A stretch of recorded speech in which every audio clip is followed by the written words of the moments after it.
As a matter of fact, I could show you, I got a deportation letter. I'm not going to forget. Way. On the 19th of July, 2023, I was supposed to head to the Ausländerbehörde and leave Germany. The first thing I did was, when I got the deportation letter, I went to Willkommen Zentrum in Potsdamer Platz. This is a place that really helped me a lot. They told me that I should try as much as possible to integrate before then. So what I did was I learned German to C1. And when I learned German to C1, so this was from October to July. To July. Yeah. Now, as a matter of fact, the date of my C1 exam was the date of my deportation. Brilliant! I'm telling you. Oh my goodness, that's incredible. Hello everyone, thanks for the amazing views and follow so far, and we want to say Happy New Year to all of our audience. Happy New Year and welcome to 2026. We made it and we're here back again. My co-host is still enjoying his holidays, and we don't want to bother him with this episode. But nevertheless, we didn't want to keep you guys waiting for too long. So we decided to shoot this with me and my, I don't even know what to classify Benny as actually. Benny is like a younger cousin to me, basically. So I call him Young Cuz. So he's been a friend to me for a while now, and is one of the most amazing young men I've met. And quite incredible personality. Thank you. So we have him here today to discuss and give us tell us from his perspective, his journey from Nigeria to being a doctor now in Germany. So it's an incredible journey that we need to go through. So first of all, I'll let you introduce yourself, Benny. Yeah. And then I'll let you give the audience a bit about you. So all right, let's go. My name is Dr. Okechukwu Ebenezar. I'm a Nigerian. I was born in Nigeria. I was born in Lagos. I grew up most of the time in Cote d'Ivoire, Ivory Coast. But I'm actually a Lagos boy. I was going up onto here and there from Nigeria to, and Abidjan. I always wanted to, I grew up with the personality of helping people. I always wanted to help people. I always wanted to, be involved with something that has to do with being at the service of other people. However, I never knew that I was going to go into medicine. I wanted to be a soldier, actually. No way. Yeah, that's fact. I wanted to be a soldier. I don't know how. I don't know how it would have, turned out to be. That's fighting the war in Ukraine. Yeah. Okay. Yeah. I wanted to be a soldier, but then I think everything took another turn when I lost my mom, and that was man. Yeah, it's all good. Yeah. When I was like 8 years old, I lost her to complications of pregnancy, and this gave me a paradigm shift. And, at this point, I was like, okay, then everything is about healthcare. I had 2 sisters back then, and I didn't want this kind of situation to repeat itself. So I decided to go into healthcare. Started back then. I told my dad I wanted to be a doctor. Yeah. And I always knew I was not going to study in Nigeria, but, I didn't know how to visualize it. When the time came, I spoke to my dad, and he was like, we should give it a shot. And that was where the picture of Ukraine came in. Yeah. Yeah. Amazing. So how long did you, because now you said you grew up in Cote d'Ivoire and Nigeria as well. Yeah. Right. So how long did you spend in Cote d'Ivoire, and how? Yeah. That's, I think, we moved to Cote d'Ivoire, I think 2 years after the death of my mom. Either 1.5 years or 2 years to be precise. My sister would say this, so I think she can confirm that. After we moved to Cote d'Ivoire, it was kind of difficult for me and my elder brother because we already started schooling with the Nigerian school system. Yeah. I was 8 years old and my elder brother was 9. And yeah, my dad was like, it would be a waste to move to Cote d'Ivoire to start again from the primary school. You know, and then my dad said that the rest of my family, they're going to live in Ivory Coast, while me and my elder brother, we are going to continue with boarding school in Nigeria. In Nigeria. Exactly. Okay, I see. So you were like, boarding school in Nigeria, and then you go back once to it's Cote d'Ivoire. holidays, we go back to Ivory Coast. Go back to Ivory we stay Coast, there. Once it's time for the new semester to resume, we come back again. And that's how we were doing it. Brilliant. Yes, Okay. That's nice. Well, I mean, I've always loved Ivory Coast, so I know they have like good beach, beach there and everything. So where are you guys living in the capital city? Yeah, we're living in the economic capital, Abidjan. Yeah. The political capital remains Yamoussoukro. Yeah, it's a very, very amazing place. I love this place. It has a lot of, it's completely different from Nigeria. The people, they are welcoming, the food, the music. Yeah, but Nigerian people are welcoming, and we have good food as well. And we have the best music in the world as well. I don't know what you're talking about, man. That's fact. I don't know what you're talking about. We can't even argue that. No, that's fact. It doesn't mean facts. they are not good people as well. They are good people. I'm not saying that. But, please. No. That's you are giant of Africa for a reason. Exactly. And it remains so. Exactly. Yes, so what we're going to do is we're going to stick to the fact that Nigerian has the best music, the best food, and all of that. Yes. But Cote d'Ivoire people, we love you guys. Ivorians, they're very welcoming. They're very empathetic people. Very nice people. Very, very loving people. I think I always say the reason why I say this is because I grew up learning French on the streets. Even though that, in Nigeria, it was made compulsory to learn one international language in my, secondary school. Yeah. I grew up learning Ivory Coast on the street football. This made me feel welcome. This, for someone that is 8, 9, 10, I think this is a very crucial time of brain development that requires, feeling, attaining the feeling of being, welcome, having a place in the society. For me, I felt really good. It was cool. Awesome.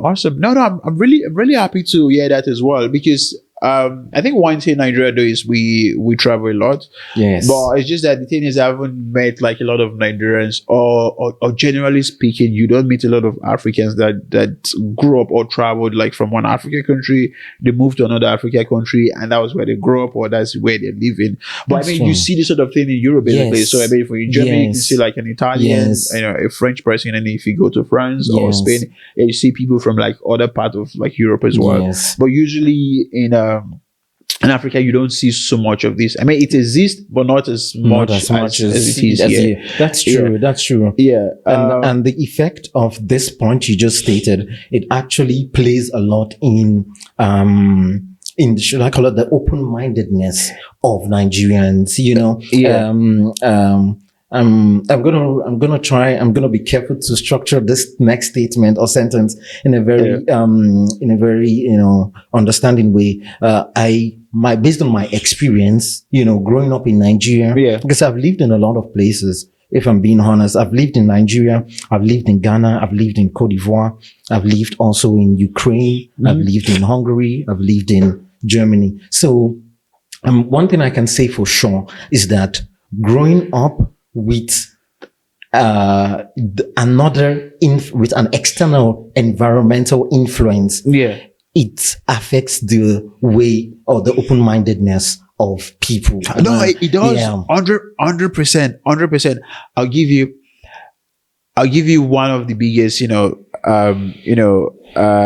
point I can make on this, right?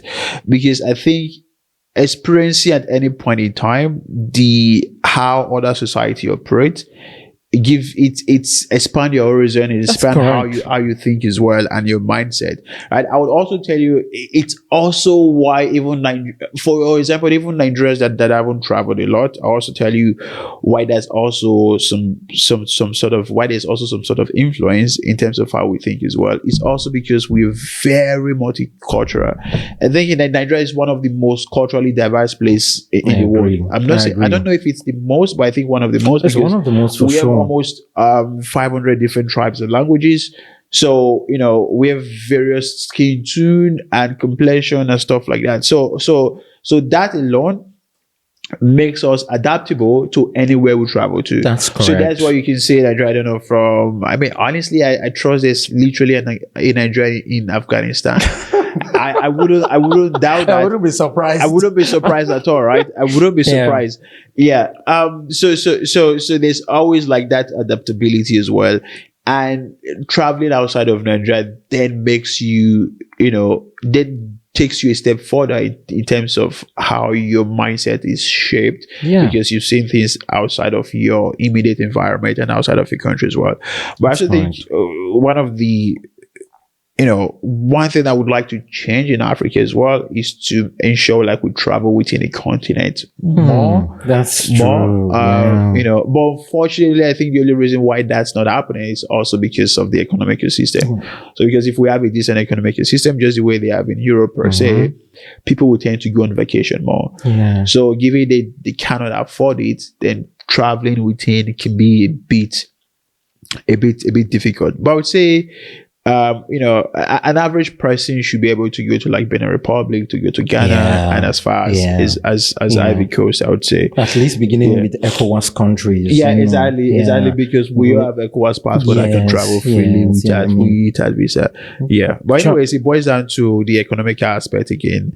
At the end of the day, now get money to travel. Now. Yeah, exactly. Because someone that have the money that can travel. True. Yeah. So, but tell me because I'm fascinated about your Ukraine history, though. So I know you said you've lived in a lot of places. Yeah. I want to go deeper, but I think that I don't want to stretch it too. I don't want to stretch it too far. But I'm quite curious. So before Ukraine, where did you live? Before Ukraine, I was living in Ivory Coast. Okay, Abidjan, in Ivory Coast. Oh, so it was after. So then you moved to Ukraine, and then you moved to Hungary. Yes, and the rest. And after Hungary, then Germany. Okay, after Hungary, then Germany. Yes. Was there any other place? So in Ivory Coast, Nigeria. No, Ivory Coast, Ghana. Sorry, yeah, we stayed in Ghana. And then Ukraine, Hungary, and Germany. Okay. So Hungary was directly after.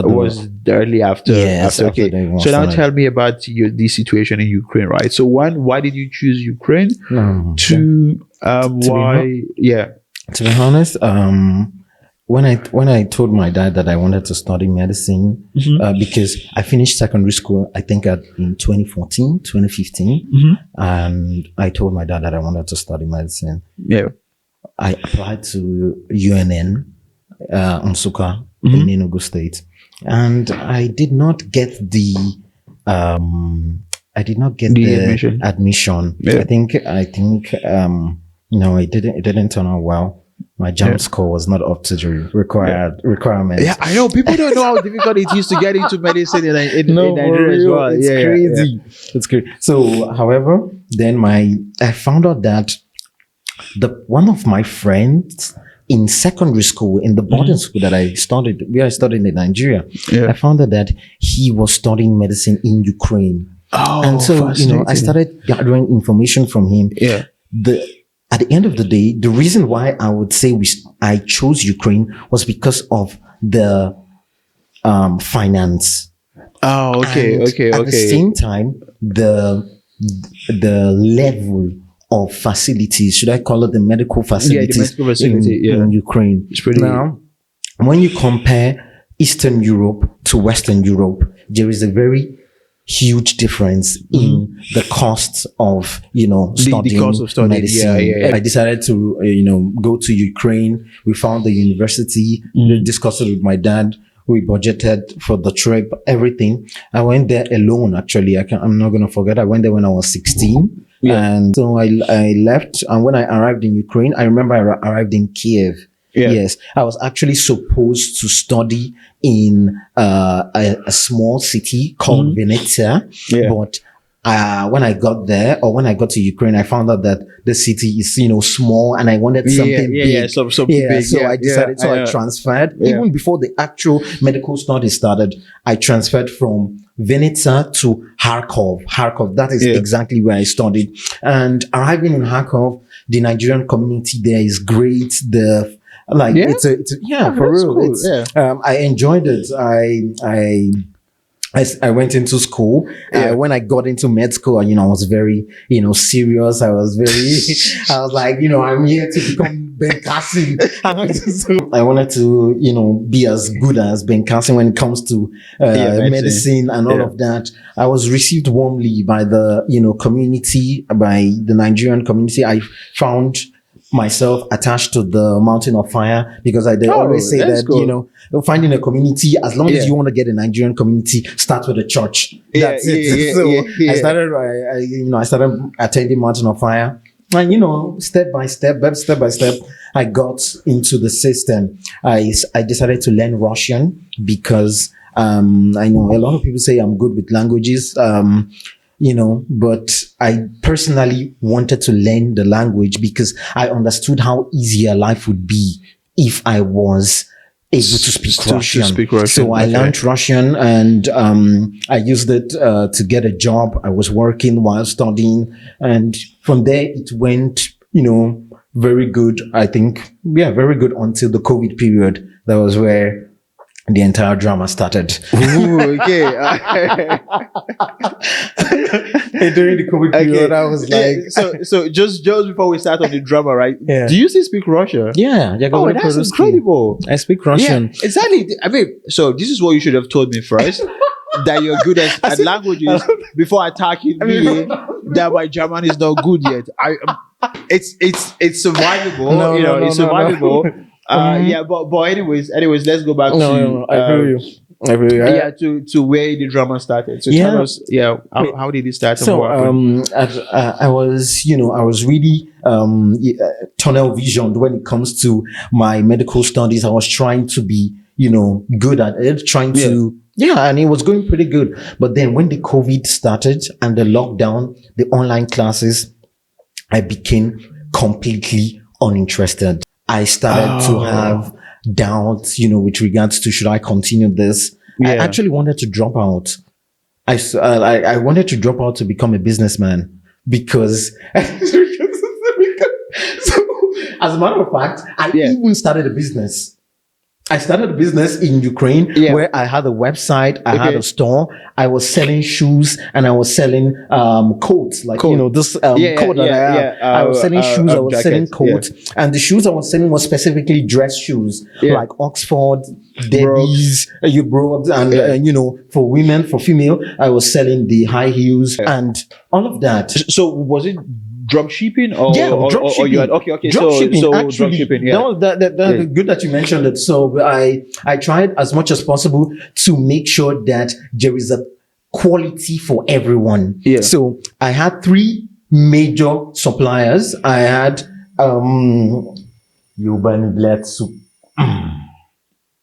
sorry about that. No I had 3 major suppliers. I had a supplier in India, I had one in China, and I had one in Turkey.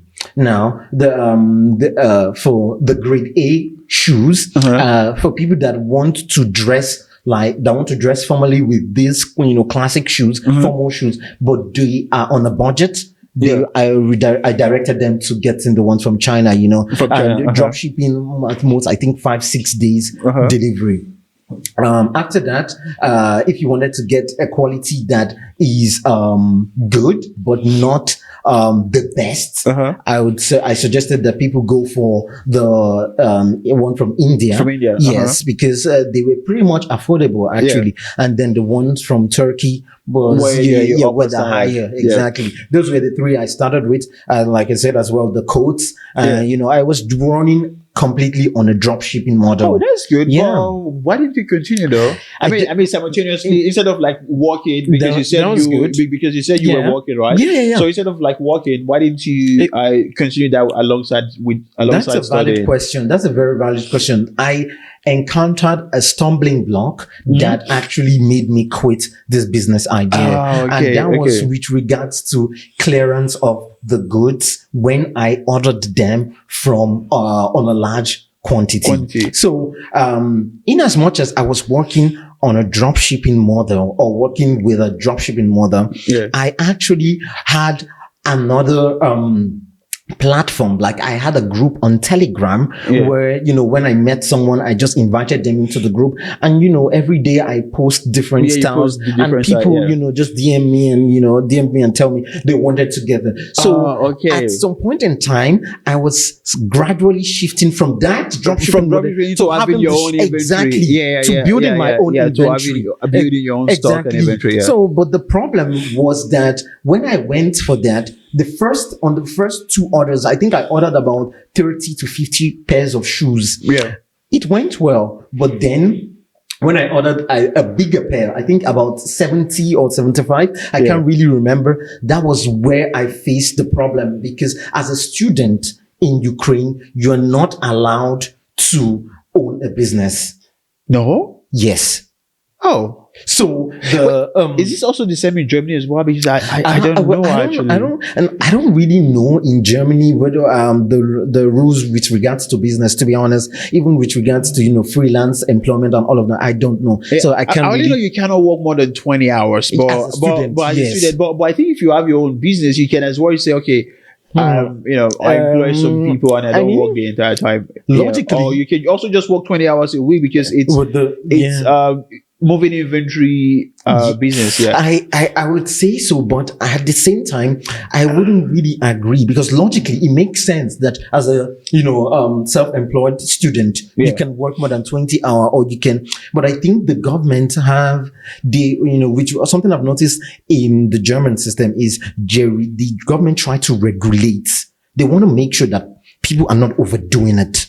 So in this way, if a self-employed student was told to work only 20 hours, there is no way for the government to regulate that the student is actually working 20 hours. Exactly. And, you know, not investing more time that they should be using to study as, you know, into the business. But I think business-wise, I think that's a whole different regulation. I think the 20 hours is just more of like professional, like professional work as well, or like, you know, like working for someone basically. But when it comes to business, I think it's different. I don't think you have that 20 hours limitation, or you're restricted not to start a business.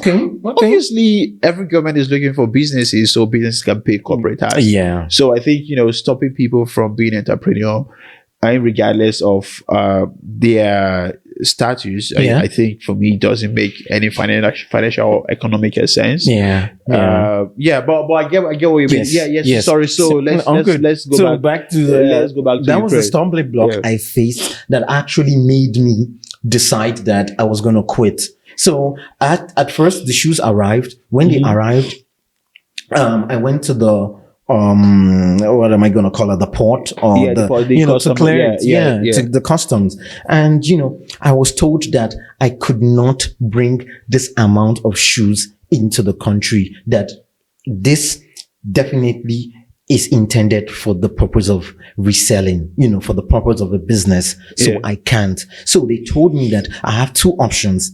It's either I sent the shoes back to the supplier, and, you know, in this way, I don't get to lose on both ends, or I was going to leave the shoes with the customs and they are going to decide whatever they want to do with it.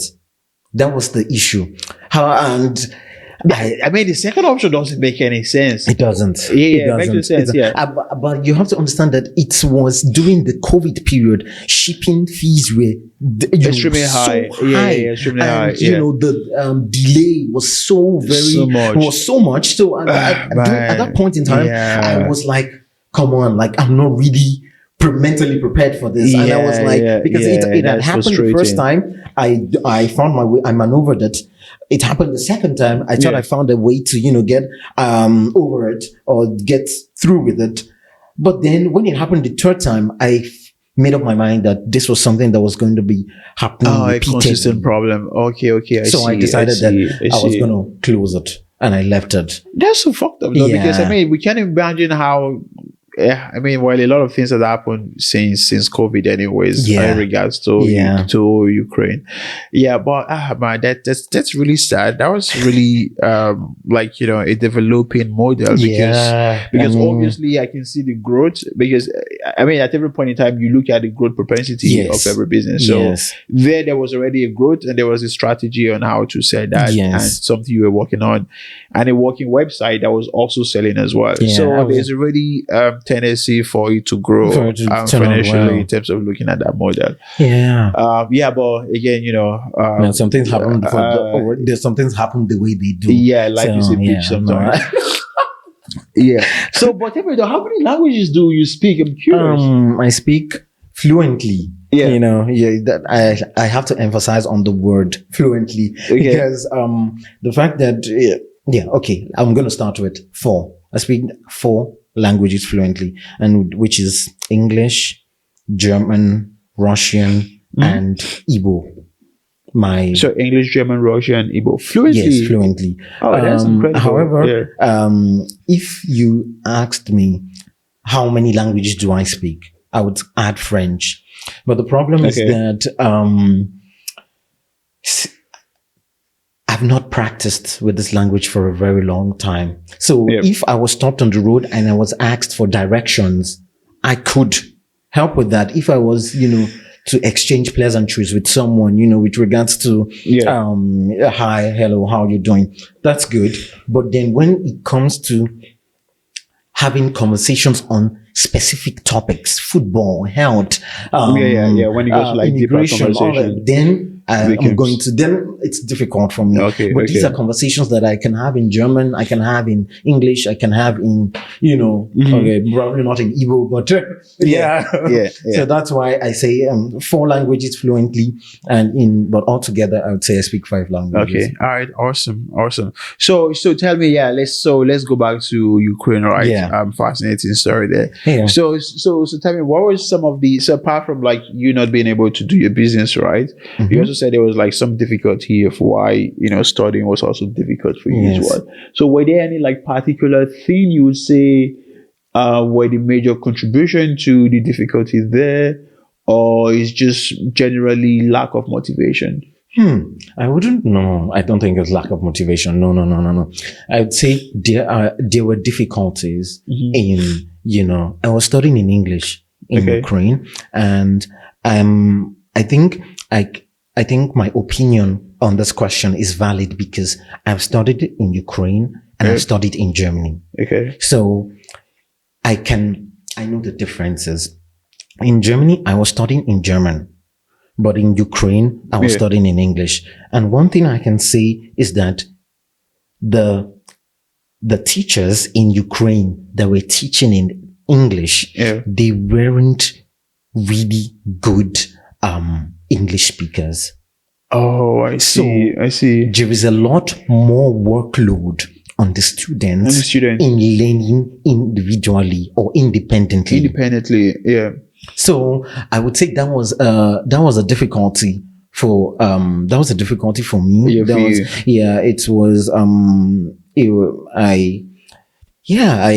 think the way I found my way around that by hanging out with other Nigerian students that were really tunnel visioned with regards to the studies. So I hung around a lot of Nigerians, and this made me more interested in, or made me understand the topic or what I was studying better. Unlike in Germany, where if I didn't understand, I had direct connection with the teacher, and the teacher was able to impact me directly. Instead of me having to do it independently or with the help of another learner. Exactly.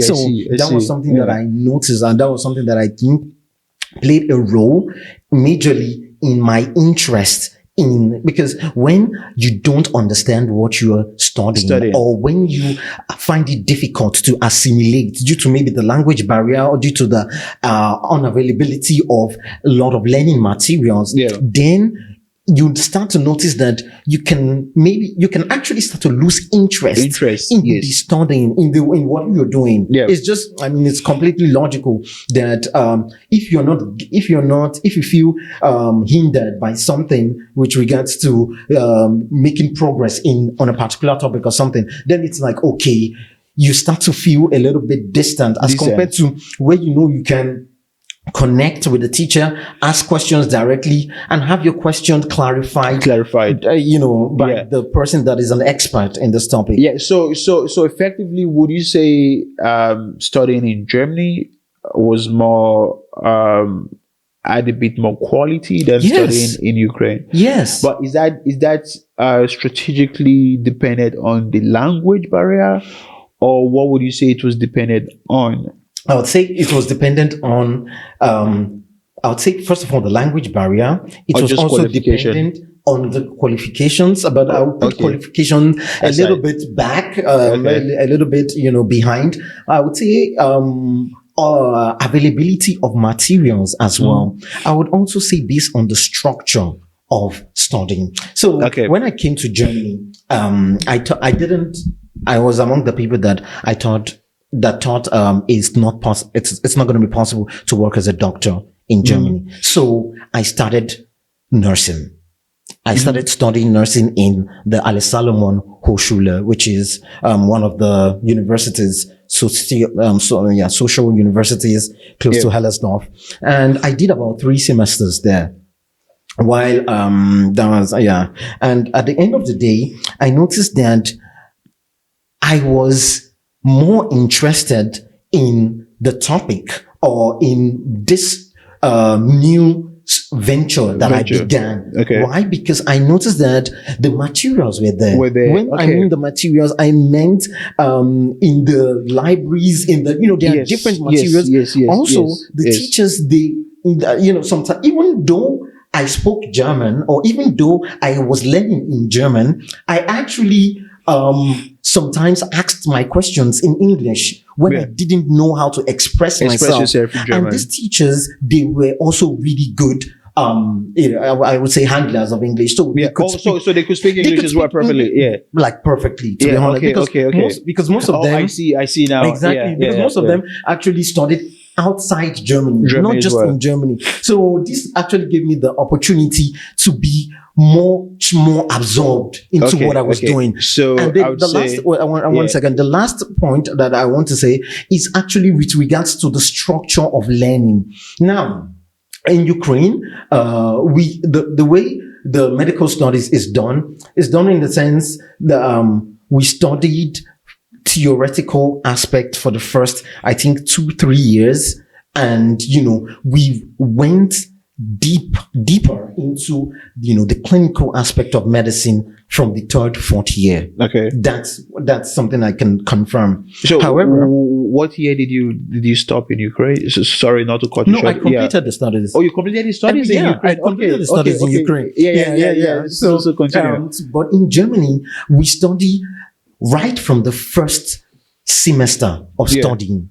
Clinical experience is already added. Oh, I see. From the first year in Germany, they teach you both.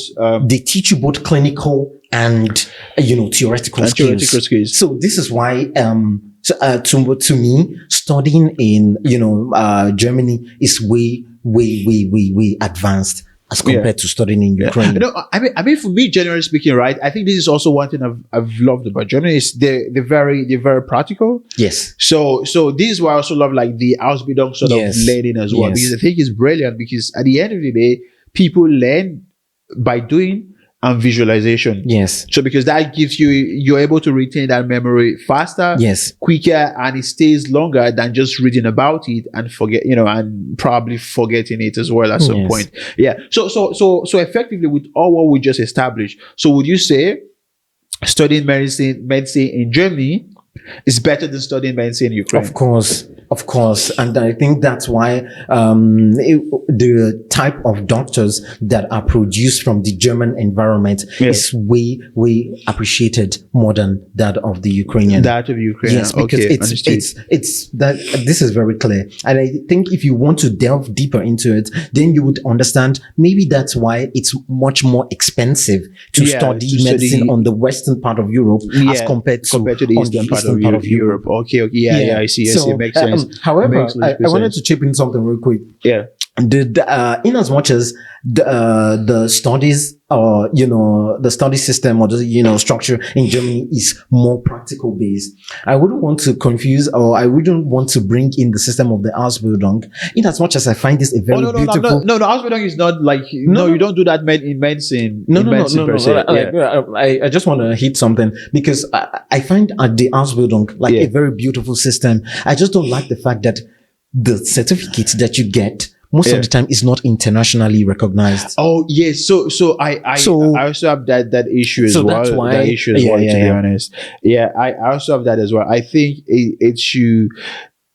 So because there's also another sort of program that is done where you're working and studying at the same time. I don't know what it's called. It's called dual studium.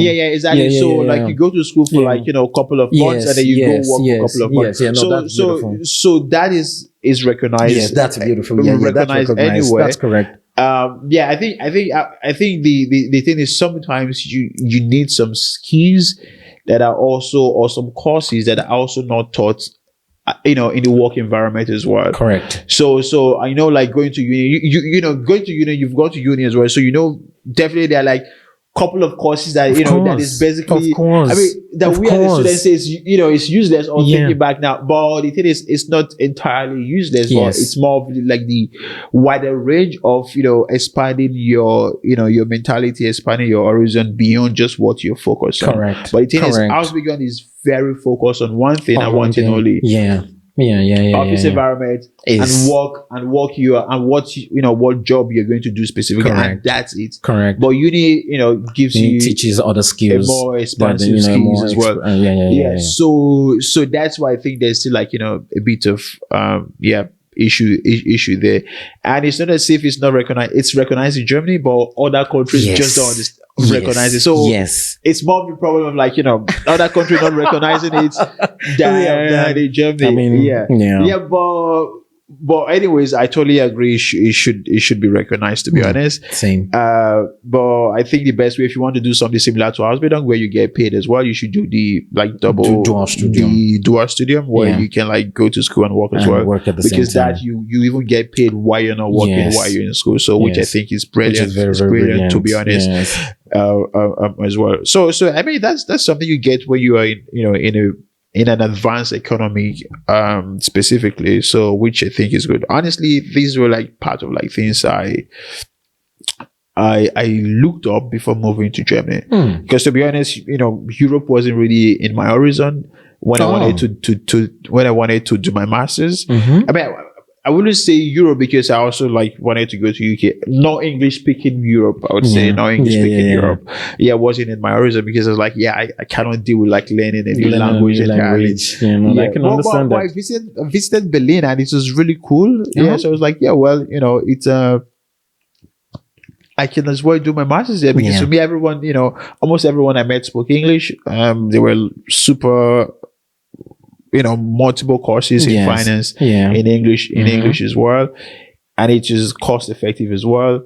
So it made sense to do my masters in Berlin. So which is absolutely incredible. Beautiful. But going back to Ukraine, sorry. So you finished your studies there. Yes. Did you finish completely? And you wanted after school you needed to go into specialization or what is it called, the thing you do for 1 year? Residency. Yes. So was it after, did you leave after residency or during residency? Oh no, the thing is I haven't done residency. I haven't. So I finished the medical studies in so it's in Germany we call it Allgemein Arzt, a general physician, GP in the UK. GP, Now, when I completed that, that was when the war broke out. Oh, okay. Exactly. Okay. So it was at this point that I didn't have any intention of moving to Europe. My actual plan was to finish my residency in Ukraine in cardiology, and then I moved to Canada. Oh, Canada okay. had always, because I could speak English, I could speak French back then. Yeah. And it was like, this is the best, most feasible option. The most feasible option. Yeah. So, however, when I left Ukraine due to the situation and I was in Hungary, then the European Union announced that displaced people from Ukraine could move to Germany.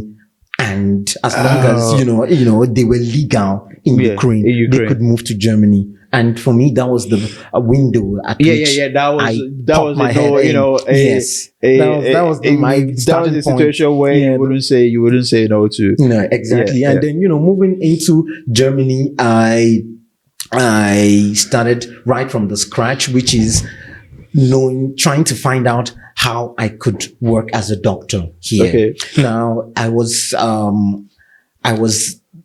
faced a lot of difficulties because I was told a lot of times that this is not possible. Now, I really need to emphasize here on why people said it was not possible. Now, the Ukrainian and the Eastern European and the Western European health system varies. Like they are different. I would say that. For example, residency in Germany is about 5 to 6 years. Residency, specialization in Germany is about 5 to 6 years. Yeah. But in Ukraine, it is 3 years. That's one thing. Now, another thing is that residency in Germany is like an Ausbildung. It's called Facharztausbildung. Yeah. So it's like you're working and learning. But in Ukraine, it's like a postgraduate studies that you're studying under the university. But you're studying under the university. Yes. But are you attached to a medical center? You're attached to the medical center or the teaching hospital of that university. Oh, I see. Exactly. I see. So it has to be the teaching hospital of that university. But here in Germany, it is when you want to start residency, all you just have to do is you look for a job. Yes. In the specialty where you want to work. Yes. And then when you get into this position, you already this position is already announced as the start of your residency. Yes. Exactly. And it's a full-time job. You learn on the process. You learn on the job instead of learning in the university and part-time in the hospital. In the hospital. Do you understand? I see. Here, your residency is not connected to a university. Yeah. So it's purely based on like practical standards. Exactly. Exactly. Yeah. I mean, for me, that's brilliant. That's the better way to go. To be honest, I would say that's nice. True. So so I'm going to ask you a very interesting question though. Thank you. Why didn't you stay back in Ukraine and join the Ukrainian military? To fight for your rights. Slava Ukraine, Geroyan Slava. I'm going to say the reason why I didn't stay back. First of all, I can understand. I was just, but I mean, you can give me a reason. That's a question that I get asked jokingly on a not day-to-day basis, but sometimes we weren't even allowed to stay back. Oh, you guys weren't even allowed. Sorry, I'm going to change that. We were not allowed to stay back. We were not allowed to join the military form of support. The fight. Okay. Yeah. All right. I mean, to be honest, I don't know. I really don't know. I just wasn't interested in joining the war. I wanted peace. I didn't choose violence. No, of course, we all want peace for sure. So I 100% agree on that. Yeah. So now after Ukraine, right? So now tell me, because now I'm fascinated. So after Ukraine, did you come straight to Germany, or I went to Hungary, and I lived in Budapest for about a month. Okay. This was because it was at this point I was trying to figure out the next direction. Yeah, the next steps. I was trying to figure out the next step. What am I going to do? Some of my friends went back to Nigeria. Some people stayed back in Ukraine, actually, on the western part of Ukraine. For me, I was thinking, what should I do? Where should I go? I had some options in mind. I was thinking of France. I was thinking of Ireland, and I was thinking of UK. Yeah, Ireland. It was then I found out that Germany announced, or the European Union announced that you could come, and so I was like, okay, something just. I'll go to Berlin. Go to Berlin. I don't know. I didn't know anyone here back then. I just wanted, seriously. It's crazy because when I was telling my friends that I was going to Berlin, like I sounded so confident, like I knew someone here, but I didn't. I was just like, it's Berlin. No, honestly, and there's like an incredible, Nigeria community here as well. I think agree. maybe that also added, because honestly, I would tell you, when I came initially, although I came like in 2018. So in terms of before 2015, I would say precisely there wasn't a large section of like student from Nigeria coming to Germany. So there was a Nigeria community. There was some student, but not as much as I would say it is from 2018 and 2019. Okay. So because again, like I said, I think maybe slightly, Germany, they haven't done like a lot to like actually improve on their brand. Yes. To like external, to external professionals. Yes. And a lot of like smart people would want to come to Europe as well, because the main thing was always as an English speaker in Nigeria, when you think about going to do your master's, the first place that you vision is an English speaking country, right? So the first thing you vision is like, Canada, US, and UK, Australia as well. So, but the thing is, like I said, so when I arrived or started looking for courses in Germany per se, I was surprised that there's so many courses in English. Yes. Yeah. So I think if they've been like able to like at least improve on the standard, it should have been like, a good way to go. But I think now they're trying to do that as well. And also a lot of experts have also been coming here as well and say that it's not how we thought it was, or how we think it is precisely from the outside. So it's I think for me it's a good thing you came here. Thank you. So it's a good thing you came here. So for all German flaws, I think it's also an incredible place. So there's no country that don't have flaws. Yes, that's correct. So that's it's correct. like looking at the positive and the negative, which is greater. Yes. So obviously I think it's a good direction, and also learning language is not a problem for you. So No. Don't say it like that. Don't say it like that. No. I mean, it's a problem for everyone. I think it just has to do with it really has to do with the pressure. I'm telling you, because what I've come to understand is that the motivation and the pressure behind something really plays a huge role in the outcome. When I came to Germany, I don't really say this a lot, but this is the fact. When I came to Germany, I applied. I'm not a Ukrainian, so I was told that I wouldn't get the protection, that's contrary to paragraph 24, whatever it's called. Now, when I came to Germany and I was denied that, the German government told me that my country is a safe country and I'm not doing anything here. I should go back home. As a matter of fact, I could show you, I got a deportation letter. I'm not going to forget. On the 19th of July, 2023, I was supposed to head to the Ausländerbehörde and leave Germany. This is fact. Now, I got this deportation letter in October of 2022.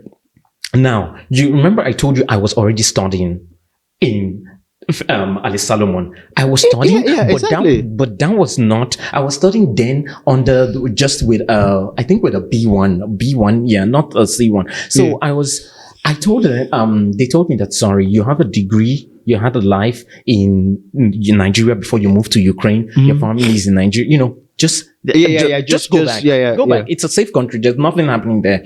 Then I was like, but I didn't want to go back because I knew that I'm not done with what I came to Europe for. You're not done with your purpose, for what you want to accomplish. I'm not done. So that was where I started learning German, like intensively. I see. Because other time I learned German by myself, and like we and I have discussed, I learned it on YouTube. Yeah. Now, but at this point, that was where I was like, okay. Yeah. Now it's a do or die situation. Now, the first thing I did was when I got the deportation letter, I went to Willkommen Zentrum in Potsdamer Platz. This is a place that really helped me a lot. Now, there I got a legal consultant, and when I was there, I told them that I explained my situation to them, and I told them that I was going to go back home because I was told that I have just I have a safe place back home, and I needed to go back. So they gave me a strategy. They told me that I should try as much as possible to integrate before then. And to me, integration basically meant security, language, and social security. So what I did was I learned German to C1. And when I learned German to C1, so this was from October to July. Yeah. Now, it was in this time frame that I decided that, as a matter of fact, I took the date of my exam, of my C1 exam, was the date of my deportation. Brilliant. I'm telling you. Oh my goodness, that's incredible. I on that day, I went to the exam hall, and when I was before the exam date, I actually spoke to the legal consultant. I told her that this is this. She told me that I should go to my exam. I should go for my exam. And I should, when I'm done with the exam, I should try as much as possible to pass it. And when I did, then that was the background as to what the lawyer used to appeal. Oh, to appeal your case. Deportation letter. Oh, but why did they use your study admission letter though? Your nursing letter? Because you were already a student. It makes no sense. I don't know. Because if you're a student, you're entitled to complete your studies though. I actually know. Like you would say that right now, but as long as behold, it's not like that. I'm telling you because I was there. That's mind blowing though. I'm telling you, because I was actually there. Oh my goodness, that's crazy. And remember, I started studying towards the ending of 2022. Yeah. Now, if I was already a student by 2022 ending, it meant that I was already in second semester by July. Yeah, exactly. They would have just given you a student visa. It was though. No. It was they told me that they just basically told me your home country is safe. She tried to play it. I'm never going to forget this lady. She tried to play it like I was starting a new university course because I didn't want to go back home. Want to go back home? Oh, because it didn't make sense to her that I just completed being a doctor and now I'm starting to become a nurse. Yeah, and the problem is she do not understand the educational system or the German public system, that because you were completely a doctor in Ukraine does not mean you can basically be a doctor here. You obviously have to it's not the same standard. Exactly. I knew and you have to go through everything. Yeah. I knew I needed everyone needs time. Everyone needs time. Yeah. But as long as we're on they don't have that time. So it's like they're like that's mind blowing. I'm telling you, I had no idea. Then at the end of the day, the lawyer, I'm not going to forget, the lawyer and I went to the legal consultant. At some point, she couldn't help me anymore, and then I got a lawyer. I paid a lawyer. That must have been expensive though. 80 euros per hour. I'm never gonna, because it's on my email. I have evidence. So it's man.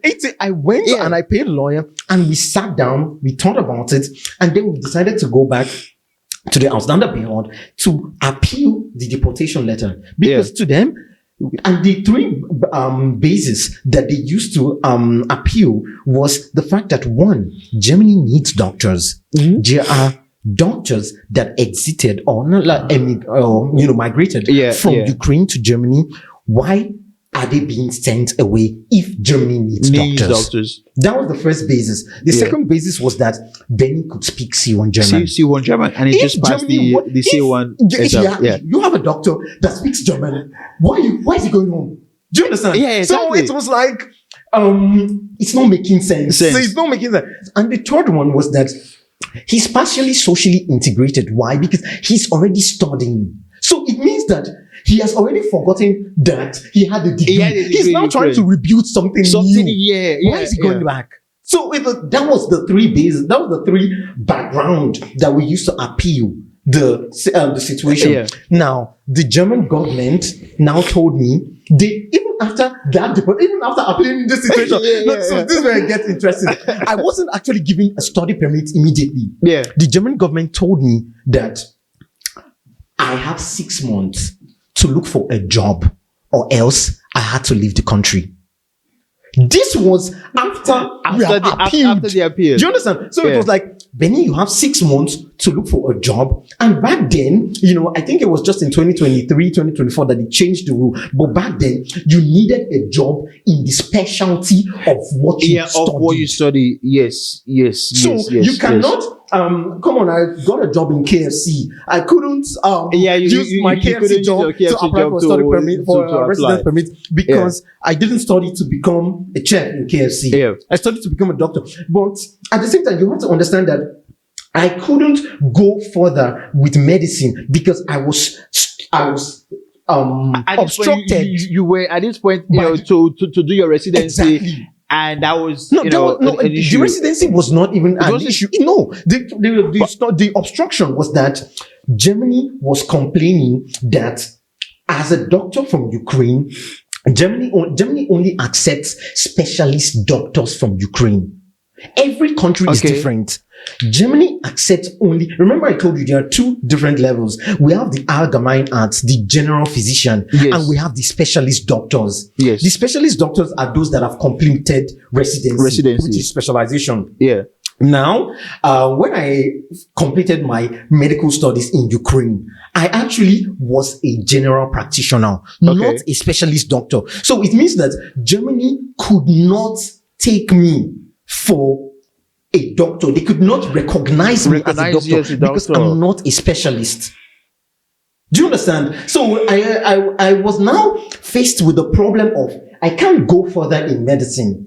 I can't go further as a nursing student.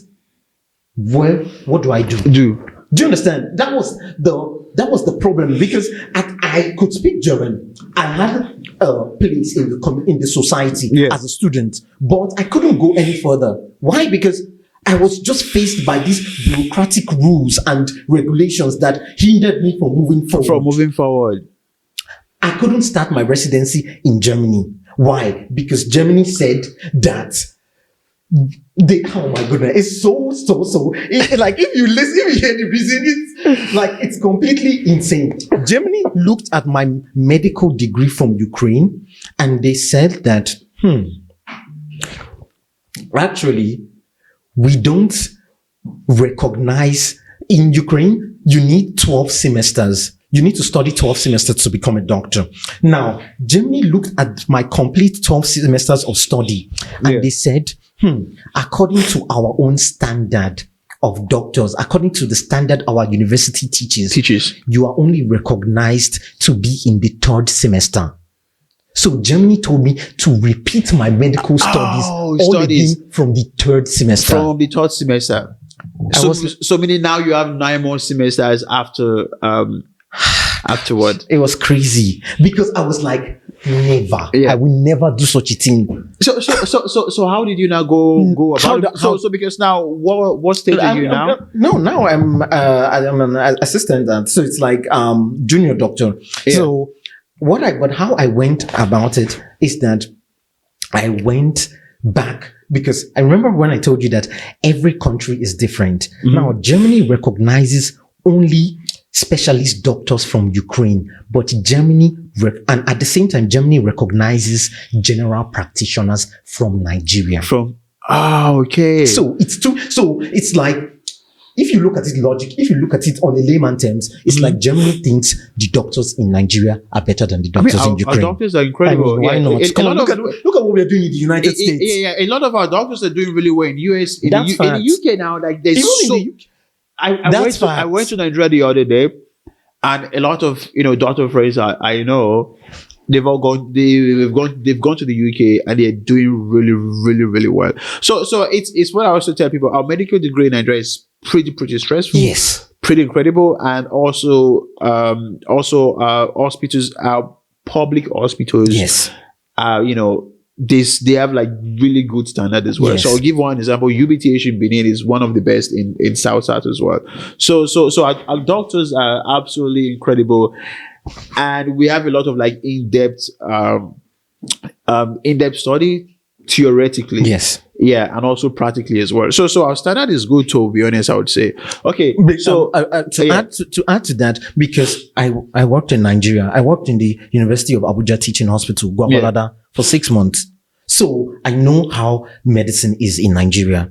The fact that the reason why a lot of I'm gonna use the word first world countries, but it's not a really socially recognized term, but I'm going to use that word. The reason why a lot of countries like this appreciate doctors from Nigeria is because studying medicine in Nigeria has a way of infusing resilience into you.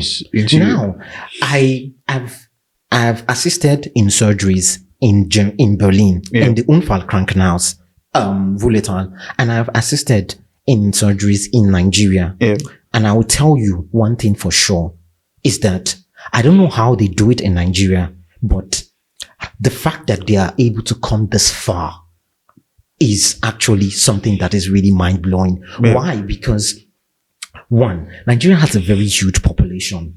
So if you compare it, if you look at it just at the core level, you would see that in Germany, for example, it's 1 doctor to 700 patients. That is the ratio that's the doctor to patient ratio. I think, no, 1 doctor, sorry. The World Health Organization states 1 doctor to 700 patients. Okay. What Germany has is about 1 doctor to 1,000 or 1,200. 200 My patients. figures might not be correct, but in Nigeria, we have about 1 doctor. Sorry, a producer, please can you check that figures for us? So, Please. Thank you. Just right. Doctor to patient ratio. Yes. By please confirm. By World Health Organization. But in Nigeria, the doctor to patient ratio is more than 1 doctor to 5,000 patients. I see. It's more than so completely overload. It's a complete overload. So that's why 1, this builds resilience. 2, in Nigeria, working with unavailable medical equipment really teaches you how to mago. No. How to think outside of the box. How to think outside of the box. How to basically make smart, quick decisions. That's fact. In intense pressurized situations. In intense situation. Now, this resilience that we are taught along the way of working, along the way of studying to become a doctor in Nigeria is what this structured health countries, structured countries, they look for. In Nigeria, you see doctors. By the way, I'm not supporting this. I'm not condoning. I'm just bringing this to light. In Nigeria, you see doctors that work 24 to 72 hours straight. No. I think it's fucked up.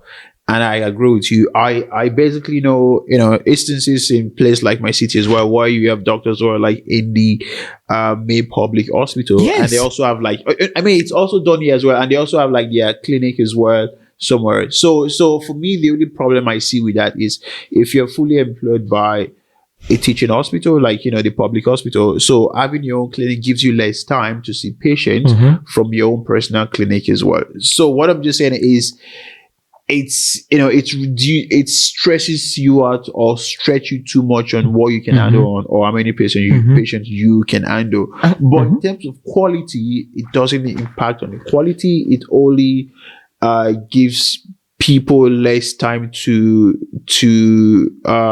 speak to or to attend to client or patient that they know, are not the highest paying at any point in time. So then they start putting people in hierarchy. Yeah. So depending on how much you can offer them, that's the level of attention. I actually understand the perspective where you're coming from, but that is actually what I'm talking about here is actually something different. Okay. Because as a medical doctor, there is something there's something called calls where you work for a long period of time in a row, like continuously.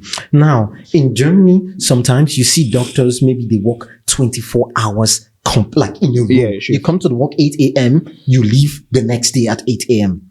Now, it's regulated in Germany because you don't really see hospitals where they give doctors shifts that has to do with up to 36 hours, more than 36 hours continuously. But in Nigeria, I'm telling you that someone goes to work at 8 a.m. on Monday and he comes back home at 8 p.m. on Wednesday. I'm not saying that you go and you come back. That's crazy. Yeah, you just remain there. It's like you remain there. Yeah. Why? Currently, we have the resident doctors in Nigeria on strike. Now, the resident doctors literally are the backbone of the hospital. Yeah. Because before the resident doctors, after the resident doctors, we have specialists. Consultants. Before the resident doctors, we have medical officers, medical students. Yeah. Now, the problem is that when the resident doctors are on strike, the backbone is out. It is out. Yeah. Who takes care of patients? Do you understand? Now, the reason why the strike is there is because of these unfavorable conditions. Working hours. It's not fair telling people to work 24 to 72 hours continuously. Yeah, which is absolutely mind-blowing. That's insane. Yeah, that's crazy. That's crazy. Insane. Like, no matter how you want to see it, it's completely insane. It's completely insane. I totally agree. I lost my mind. Yeah, I totally agree. Yeah, so just before we go, right? So because obviously we have a lot of audiences who are, also aspire or want to be going to this profession like you already in Germany and also outside of Germany. So can you please give us like some practical step, for them, that they would need to take to get to that stage as well? So one, from your learning of language, two, you said you applied for nursing and then you shifted back again into medicine. So how you go to that stage where you got into medicine and how you shifted from medicine to nursing. Sorry, from nursing to medicine. Yeah. So if you can give us those practical steps. So just like I said before, the main reason, to be honest, why I think I learned German very fast was because of the pressure. Okay. However, there are steps that I took, and the steps that I took was one of them, which was living with a German host. I lived with a family that couldn't speak with a German English. Family. Okay. So this forced me, every time that I want to say something to them, I needed Google Translate. And repeating this on a daily basis just have a way of rewiring the brain to pick up the language very fast. Okay. That is why they advise people, if you want to learn a language, 2 things you should do, or 3 things. Listen to music in this language. In that language. Watch movies in this language, and read things aloud. Just if you are good enough at, if you've learned to the extent of pronouncing words, just read it aloud. This has a way of rewiring the brain to understand this language or to grab this language easier. Okay, and then find people to adopt you that can speak that language. Without them speaking your private language. So please, anyone out there, if you can adopt me, please come adopt me so I can perfect my German, please. Let's go. So I learned YouTube. I learned German with YouTube, basically. And how I did it was there is this YouTube guy, there is this YouTuber that teaches German in English. Okay. Now, the reason why I think this is very helpful is because when you enroll into the German school here, even from the first level, A1, your teacher starts to teach you German in German. Now, to some people, I know people are going to come for me in the comments, to some people, it works. Yeah. But I'm telling you that learning a language, if you understand the way the brain works, learning a language is like playing Legos.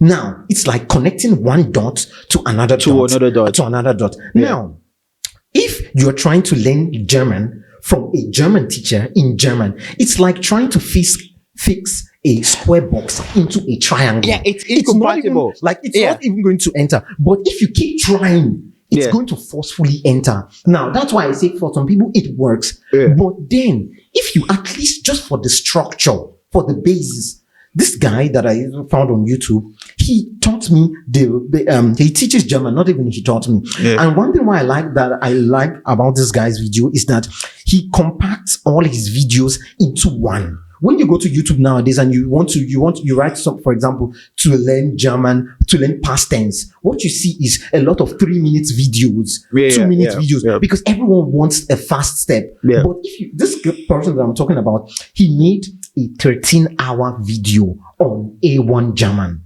13-hour. I watched this video 3 times. 13-hour long video. I'm telling you, like, I give it the YouTuber guy now. Yeah. So it's like, I watched this video 3 times, not at the same time, not like finish 13 hours, I started again 13. No, maybe after the first week, the third week, the 6th week. And that was what I did. And that was actually how I had the basis. Then from A2, I could start watching other people's videos in, teaching German in German. That was the first stage. And now, after that, I'm going to take us back to where I said that Germany recognizes only specialist doctors from Ukraine, but recognizes general practitioners from Nigeria. Now, this was a step that I discovered myself. To be honest, I do not just me. Of course, ChatGPT. What can you do without ChatGPT nowadays? So I made up my mind. I kept thinking. So if Germany does not recognize does not recognize general practitioners from Ukraine, they gave me 3 options: go back to Ukraine to complete my specialist training, start all over again from 3rd semester in Germany, or I should get another country's doctor's license. Okay. Now, that was where Nigeria comes in. Now, so I found out that, okay, Germany recognizes general practitioners from Nigeria. So what it means for me is I just have to become a general practitioner in Nigeria. Oh, this is why you went back for a while, for some time to go. And that's why I would even still go back. Yes. And you still go back. Yes. Okay. So this is why you're going back often, just to continue practicing, continue learning. Exactly. And, when I found that, I messaged the Medical and Dental Council of Nigeria, and when I messaged the Medical and Dental Council in Nigeria, then I told them my situation. They told me that in order for me to be recognized as a general practitioner in Nigeria, I needed to first of all work in Nigeria for 6 months and then take the Nigerian medical licensing exam. Okay. After that, I would be given my Nigerian license to work as a doctor. So that was what I did. And that was why I was away from Germany from January last year till July. Okay. So you did it now in 2025. So I went there, I did it in June. I wrote the medical licensing exam and I passed and it went well. Now I've gotten the license. So I'm recognized as a doctor in Nigeria and in Ukraine. Okay. So it's now with the Nigerian doctor's license that I came back to Germany and I spoke to the doctor council here, telling them that I would like to continue and, start working as a doctor here. Yeah. And that was where they now told me, this is what you have to do. This is the steps you have to take. So now there's another step. Now it's now possible. Now it's now possible for you to take some steps moving forward. Yes. Basically. Okay. So now that's now how that was how I started. Now I got that's the job. how you become exactly. That's how I got doctor assistant. Exactly. Here in Germany. And then with my doctoral assistant job, then I'm now going to take 2 more exams, which is the one more exam, which is the Fachsprachprüfung. That is an exam exam for them to test your medical terminology. It's not to test the it's not to test the correct. So how do I It's not to test your skill as a doctor. Your intelligence. Your intelligence. It's to test actually your language-based intelligence. So it's a practical exam. You get into the exam hall. They bring a simulated patient to you, and you speak to this patient in German. And based on the conversation, you have doctor to patient, then doctor to doctor. That's how they access, and that's how you can tell if you pass the exam or not. So after you pass this exam, then you are given the document, then you're given the paper to actually start your residency. Because that is for me the goal. Yes. To start as your a cardiologist. Exactly, in Germany. So that is why I have even though I'm working as a assistant doctor now, my goal is to actually work or to start my residency. Start your residency. So that's why I still have to write this one more exam and then the rest. Okay. All right, brilliant. Now, I wanted to also shed more light on how I switched swiftly from medicine to nursing, and then back from nursing to medicine. Now, this happened in when I came at first, and I spoke to Lagerso, the Landesamt for the Office for Health and Social Stuff. Exactly. Yeah. So when they told me that it was not possible for me to get for me to work here because of the documents that I lack, because of I'm a specialist doctor. I wasn't a specialist doctor in Ukraine. Then I made up my mind. Okay, I want to help people. Just like I said, that was the reason why I came into healthcare. So I decided to go into nursing. Now, after I started nursing, I actually, all I did was I completed the requirement. I had the requirement and I applied to Ali Salomon Hochschule.